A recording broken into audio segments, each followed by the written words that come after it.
There's a single line in the final trailer for Star Wars The Mandalorian and Grogu that I haven't been able to stop thinking about. Din Djarin, referring to Grogu, says, "The old protect the young, and then the young protect the old." 12 words, and somehow they contain so much of the emotional history of Star Wars. George Lucas built his saga on a deceptively simple idea that the most powerful force in the universe isn't a lightsaber, it isn't a Death Star, it isn't an army, it's love. Love such as that between a parent and child. Emperor Palpatine, one of the most iconic villains in the history of popular cinema, is not just defeated by heroism or military strategy. He's defeated by a father who can't watch his son die. That is the axis around which George Lucas's original 6 films rotated. Everything else, the politics, the mythology, the space battles, is ornamentation around that single, beating human truth. And what Dave Filoni and Jon Favreau understood when they created The Mandalorian is that this theme hadn't been exhausted. It had just been waiting for a new vessel. Think about who Din Djarin was at the start of The Mandalorian Season 1. No face, no name spoken aloud, no attachments. A warrior reduced entirely to a code. A man defined by absence. And then a small, inexplicable creature looked up at him with its big eyes, and something cracked open that neither of them expected. The Mandalorian spent 3 seasons exploring what happens next, what it means to choose to be a parent, what it costs you, what it makes of you. And this trailer is telling us, very clearly, that the film knows exactly what it's the culmination of. Sigourney Weaver's Colonel Ward frames everything in the language of duty and history, preventing another war, protecting what the rebellion fought for. It's the kind of language that has always populated the background of Star Wars without quite touching its heart. And Din Djarin, characteristically, translates it into something personal. "I only hunt Imperial war criminals," he says. "I'll take out every bad guy in your deck of cards." He's not interested in the legacy or ideology of the New Republic. He's interested in the work, and in keeping Grogu safe while he does it.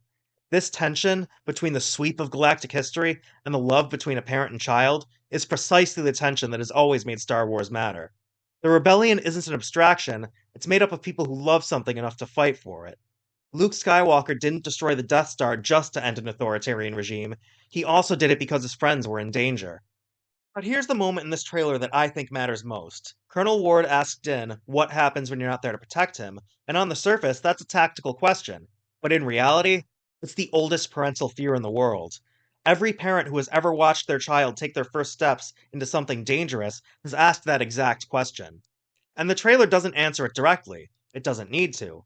The answer is in that same line I opened with, the defining line of the trailer. The old protect the young, and then the young protect the old. Not just a mission statement, but a covenant. Now, this film is clearly doing more than telling one small story. It's the first Star Wars theatrical release since The Rise of Skywalker in 2019, and it's carrying a lot of weight on its shoulders. The appearance of Zeb Orrelios from Star Wars Rebels, the Imperial Remnant storyline, these aren't just Easter eggs, they're connective tissue. The bridge between what The Mandalorian began, what will continue later this year in Ahsoka Season 2, and the larger story that Dave Filoni is ultimately building toward in his eventual crossover film. Thrawn's shadow falls across all of it. And this film, it seems, is where the pieces are going to click into place. But here's what I find most reassuring about this trailer. For all of that franchise architecture, all of that setup and connective tissue, what it keeps returning to is 2 figures: a man in Beskar armor and a small green child. At CinemaCon, where he debuted the trailer, Jon Favreau told the crowd that Star Wars made him fall in love with movies, that he saw it for the first time with his father. That's not an incidental detail, that's the whole point. The Mandalorian and Grogu is at its core a story about what we owe each other across generations, about the cycle of protection and love that connects parents to children, mentors to students, and the past to the future. It's the same story that Star Wars has always been telling, and if this trailer is any indication, Dave Filoni and Jon Favreau haven't forgotten that. Star Wars The Mandalorian and Grogu hits theaters May 22nd. So if you've been following the story of Star Wars on Disney Plus for these past 7 years since the last movie, I can't wait to see you there. I've already got my opening day ticket. So let me know in the comments, what moment from this trailer hit you the hardest? And if you enjoyed this breakdown, don't forget to subscribe to Fandom Frontline for more deep dives into the stories that shape our fandom. This is the way.